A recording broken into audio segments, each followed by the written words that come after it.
Hello दोस्तों, स्वागत है मेरे YouTube channel success mirror point by Pramod sir पे।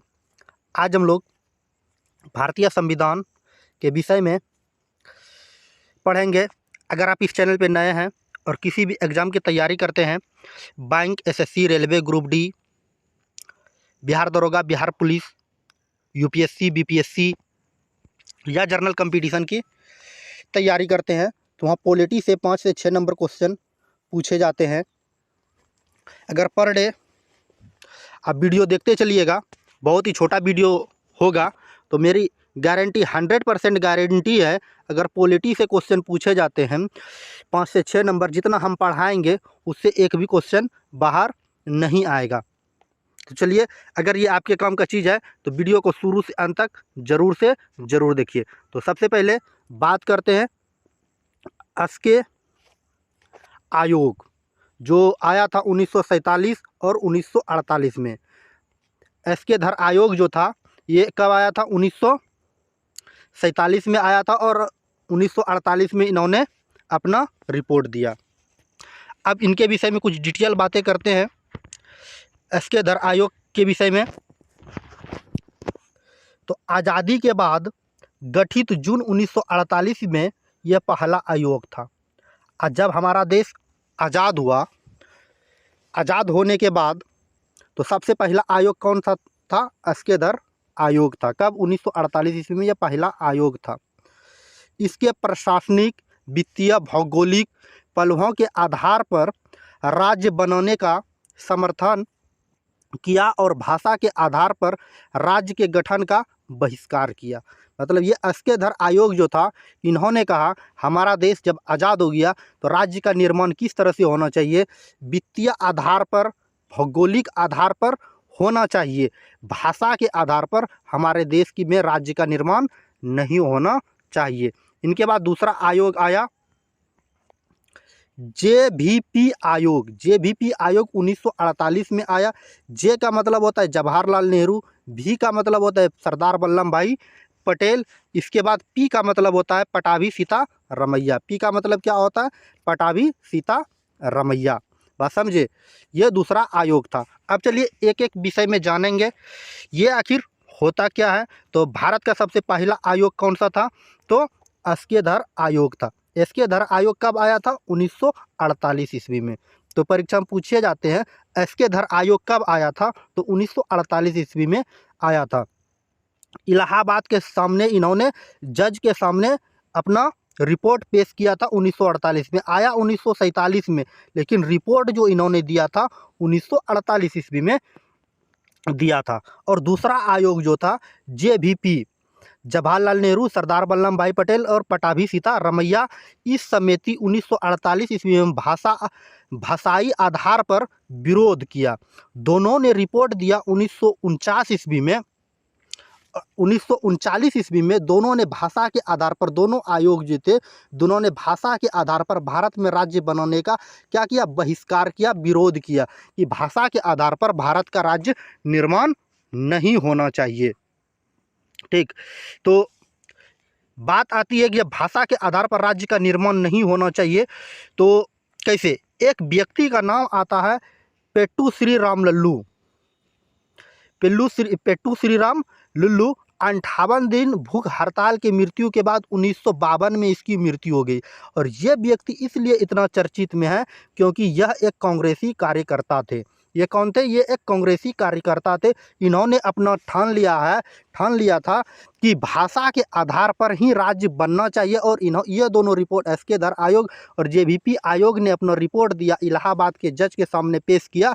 क्या हम लोग का जो राज्य का निर्माण होना चाहिए वित्तीय और भौगोलिक आधार पर होना चाहिए, यानी कि भाषा के आधार पर राज्य का निर्माण नहीं होना चाहिए। लेकिन पेट्टू श्री राम लल्लू ने कहा कि भाषा के आधार पर ही राज्य होना चाहिए। ये भूख हड़ताल पर बैठ गए और 58 दिन की भूख हड़ताल के बाद 1952 में इसकी मृत्यु हो गई।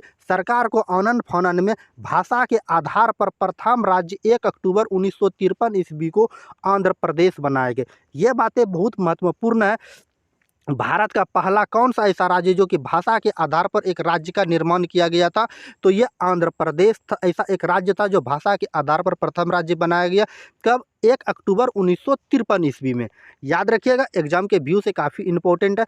इनके बाद चलिए नेक्स्ट पॉइंट की बात करते हैं। एस्केधर आयोग की अनुशंसा को माना। एस्केधर आयोग की जो अनुशंसा था उसको माना और इस भाषा के आधार पर राज्य के गठन का विरोध करने में रिपोर्ट में पेश किया। विरोध अपने रिपोर्ट में पेश किया। इनके बाद जो है नेक्स्ट पॉइंट की, यह रिपोर्ट अप्रैल 1949 को कांग्रेस वर्किंग कमेटी को स्पष्ट किया कि 58 दिन के भूख हड़ताल के बाद एक कांग्रेसी कार्यकर्ता पट्टू श्रीराम लुल्लू का निधन हो गया है। इसके बाद सरकार 1 अक्टूबर 1953 ईस्वी को आंध्र प्रदेश को भाषा के आधार पर एक राज्य बनाया पहली बार। इनके बाद चलिए जो 3 नंबर पॉइंट है, 2 नंबर हो गया, एक एस्केधर आयोग था, दूसरा आयोग जो था ये क्या था? जेवीपी आयोग। इसके बाद राज्य पुनर्गठन आयोग लाया गया। कब? ये 1953 ईस्वी में। राज्य पुनर्गठन आयोग कब लाया गया? 1953 ईस्वी में। तो परीक्षा में पूछे जाते हैं राज्य पुनर्गठन आयोग कब लाया गया? तो 1953 ईस्वी में लाया गया। इसमें 3 सदस्य थे।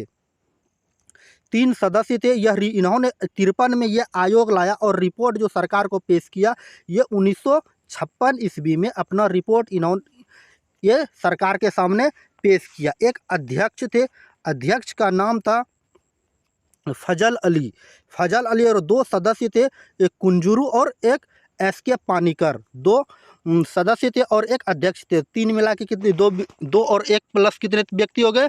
तो 3 व्यक्ति हो गए। इनके बाद चलिए इन आयोग ने क्या कहा? सरकार की अनुशंसा के अनुसार आयोग की रिपोर्ट का संसद 1955 में अनुशंसा किया गया तथा साधारण बहुमत से संसद द्वारा पारित किया गया। 1956 ईस्वी में कानून बनाते समय भारत में कुल 14 राज्य तथा 6 केंद्र शासित प्रदेश थे। 1 नवंबर 1956 ईस्वी में 7वां संविधान संशोधन 1956 ईस्वी में लागू किया गया। जिस समय हमारा भारत देश का भौगोलिक और वित्तीय के आधार पर पूरा राज्य का निर्माण किया गया तो उस समय कुल मिलाकर 14 राज्य थे और 6 केंद्र शासित प्रदेश थे। और यह 7वां संविधान संशोधन 1956 ईस्वी में इसे लागू किया गया 1 नवंबर 1956 ईस्वी में। फिर चौथा आयोग आया 1966 ईस्वी में, शाह आयोग पंजाब, जिसको हम लोग पेप्सिको के नाम से जानते हैं। एक हिमालय क्षेत्र में जो आते थे, हिमाचल प्रदेश उसका नाम रख दिया गया। एक जहाँ पंजाबी भाषा बोले जाते थे उस क्षेत्र का नाम रख दिया पंजाब रख दिया। इनके बाद जहाँ पर हिंदी बोले जाते थे उसका नाम हरियाणा रख दिया और एक केंद्र शासित प्रदेश बनाया जिसका नाम था चंडीगढ़ क्या कर दिया गया? बनाया गया, एक केंद्र शासित प्रदेश बनाया गया। बात समझिए, ये चंडीगढ़ नीचे पे है, ठीक, एक केंद्र शासित प्रदेश बनाया गया चंडीगढ़। इनके बाद क्या हुआ कि 1956 ईस्वी से पहले राज्य की श्रेणी कर थी, लेकिन 1956 के बाद 2 बन गई। अब देखिए कर के जगह 4 होगा, ठीक ना, मिस प्रिंट हो गया। 1956 ईस्वी से पहले राज्यों की श्रेणी जो रखा गया था ये 4 रखा गया था, लेकिन 1956 ईस्वी के बाद 2 श्रेणी में बांटा गया, एक राज्य बना और एक केंद्र शासित प्रदेश बना। राज्य जिसको अभी हम लोग 28 गो वर्तमान में राज्य हैं और 8 गो केंद्र शासित प्रदेश है और 3 गो जो देसी रियासत थे ये अपना भारत देश से अलग हो गए। अब इन 3 गो देसी रियासत के विषय में जानते हैं। ये तीनों देसी रियासत थे कौन कौन? एक हैदराबाद था। हैदराबाद एक ऐसा रियासत था जिन्होंने कहा कि हम लोग अपना खुद का संविधान बनाएंगे और खुद का देश बनाएंगे, ये अलग हो गए। तो सरकार ने नवंबर 1948 ईस्वी में ऑपरेशन पोलो या पुलिस कार्यवाही के द्वारा हैदराबाद रियासत को अपने अधीन कर लिया। इनके बाद एक जूनागढ़ बच जाता है, वहाँ जो जहाँ की वर्तमान गुजरात में पड़ता है। यहाँ पर फरवरी 1948 ईस्वी में जनमत संग्रह करा करके इसको क्या कर दिया गया? भारत के अधीन इनको भी किया गया। अब बच जाता एक जम्मू कश्मीर जो है ये भी कह रहा था कि हम खुद का अपना एक राज्य बनाएंगे। इसको वहाँ के जो राजा थे राजा हरि सिंह, उन्होंने विलय पत्र के माध्यम से 1948 ईस्वी को भारत को में विलय हो गया। इनके बाद नेक्स्ट पॉइंट की बात करते हैं गोवा। गोवा की राजधानी पणजी है, जानते होंगे। दमन एवं द्वीप की राजधानी दमन है। यहाँ यह सभी पुर्तगाली के अधीन था। गोवा जो था ये पुर्तगाल के अधीन था। दमन एवं द्वीप ये किसके अधीन था? ये भी पुर्तगाल के अधीन था। बात समझे? तो इनको क्या किया गया कि पुलिस कार्रवाई के माध्यम से 18 दिसंबर 1961 ईस्वी में अधिकृत किया गया। तो हम बताए थे कि राज्य और संघ के विषय में कि जिस क्षेत्र पर भारत का अधिक समय तक कब्जा रहता है वह क्षेत्र भारत का हो जाता है। तो उसी तरह से इसमें कहा गया पुलिस कार्यवाही के द्वारा गोवा और दमन द्वीप को 18 दिसंबर 1961 को भारत में मिला लिया गया। इनके बाद क्या किया गया? 12वां संविधान संशोधन 1962 ईस्वी के द्वारा इस संघ शासित प्रदेश क्षेत्र बनाया गया। संघ शासित का मतलब वह केंद्र शासित प्रदेश बनाया गया। लेकिन 1987 ईस्वी में गोवा को पूर्ण राज्य का दर्जा दिया गया। तो परीक्षा में पूछे जाते हैं गोवा को पूर्ण राज्य का दर्जा कब मिला? तो 1987 ईस्वी में। इसी तरह दमन एवं द्वीप को पृथक कर 1987 ईस्वी में एक केंद्र शासित प्रदेश बनाया गया। दमन और द्वीप को अलग अलग करके 1987 ईस्वी में एक केंद्र शासित प्रदेश बनाया गया। और इनके बाद क्या किया गया? फ्रांस सरकार 1 नवंबर 1954 को अपनी सभी बस्तियां पांडुचेरी, यमन, माहे, कराईकल सभी को मिलाकर पांडुचेरी को छठा केंद्र शासित प्रदेश बनाया गया। अनुच्छेद 339 को कहता है, क्या कहता है कि 59वें संविधान संशोधन द्वारा दिल्ली को राष्ट्रीय राजधानी 1991 ईस्वी में बनाया गया। बात समझे? इनके बाद नेक्स्ट पॉइंट की बात करते हैं। 14वां संविधान संशोधन 1963 ईस्वी द्वारा पांडुचेरी को केंद्र शासित प्रदेश बनाया गया। 14वां संविधान संशोधन 1963 ईस्वी को पांडुचेरी को क्या बनाया गया? केंद्र शासित प्रदेश बनाया गया। उसी तरह से सिक्किम को 22वां राज्य 26 अप्रैल 1975 ईस्वी को यह 1947 तक भारत का एक ही राज्य था। ये सिक्किम जो था भारत का मतलब सिर्फ पड़ोसी एक देश हुआ करता था। राज्य का मतलब क्या हुआ? देश हुआ 1947 ईस्वी तक। लेकिन 26 अप्रैल 1975 ईस्वी में 22वां राज्य भारत का बन गया और यहाँ पर जो था चोंगियाल का शासक था। इनके बाद चलिए नेक्स्ट पॉइंट की बात करते हैं। ब्रिटिश शासन की समाप्ति के बाद संरक्षित किया गया और ब्रिटिश का जब शासन समाप्त हो गया तो सिक्किम को संरक्षित किया गया। और 35वां संविधान संशोधन 1974 ईस्वी को सिक्किम को सह राज्य का दर्जा मिला और 36वां संविधान संशोधन 1975 ईस्वी को भारत का 22वां राज्य सिक्किम को बनाया गया। बात समझे? उम्मीद है ये समझ में आई होगी। अब चलिए नेक्स्ट पॉइंट की बात करते हैं। भारत की 25वां राज्य की बात करते हैं। ये गोवा है। 30 मई 1987 ईस्वी में, यह मई हो गया, यह मई होना चाहिए, MAY, मई 1987 ईस्वी में गोवा बना। 26वां राज्य की बात करते हैं। 1 नवंबर 2000 ईस्वी में मध्य प्रदेश से छत्तीसगढ़ को अलग किया गया। 36वां राज्य कौन सा बना? 26वां राज्य छत्तीसगढ़ बन गया।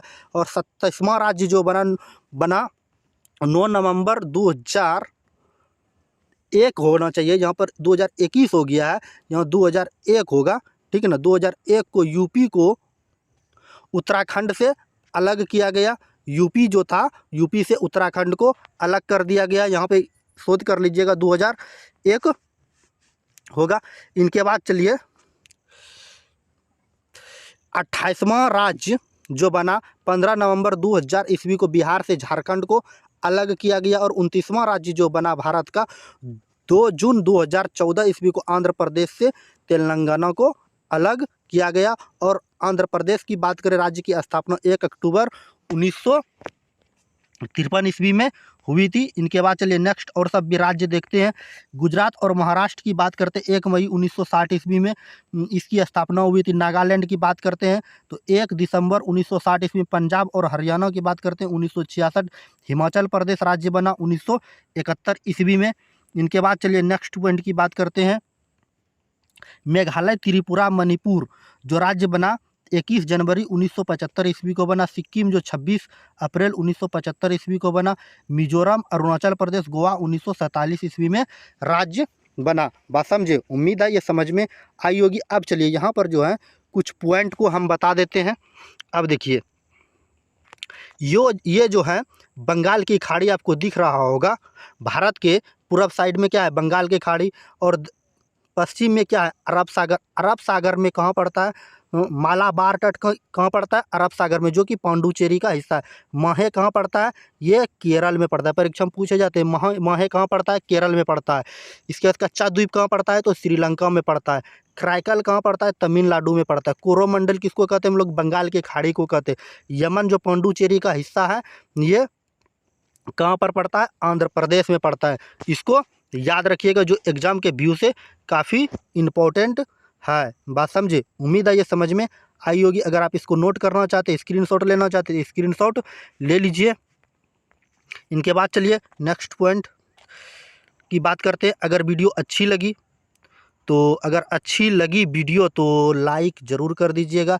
लाइक करने के बाद हमारे छोटे से प्यारे से यूट्यूब चैनल को सब्सक्राइब कर लीजिएगा। सब्सक्राइब करने के बाद बेल आइकन का घंटी दिखेगा, उसको ज़रूर दबाइएगा। अगर आप फेसबुक पेज पे देख रहे हैं, वहाँ फॉलो ज़रूर कीजिएगा। अगर अपने दोस्तों के बीच शेयर नहीं किया तो वहाँ शेयर कर दीजिएगा। अगर आप इसका PDF चाहते हैं, PDF चाहते हैं, तो हमारे Telegram success mirror point by Pramod sir पे ज्वाइन करके वहाँ से आप PDF भी प्राप्त कर सकते हैं। Success mirror point by Pramod sir पे ज्वाइन करके आप PDF भी प्राप्त कर सकते हैं। या तो PDF का लिंक जो है डिस्क्रिप्शन में नीचे दिया हुआ होगा, आप वहाँ से भी PDF को डाउनलोड कर सकते हैं। चलिए आज की क्लास को यहीं समाप्त करते हैं। मिलते हैं नेक्स्ट वीडियो में नेक्स्ट टॉपिक के साथ। जय हिंद, जय भारत। Okay, bye bye.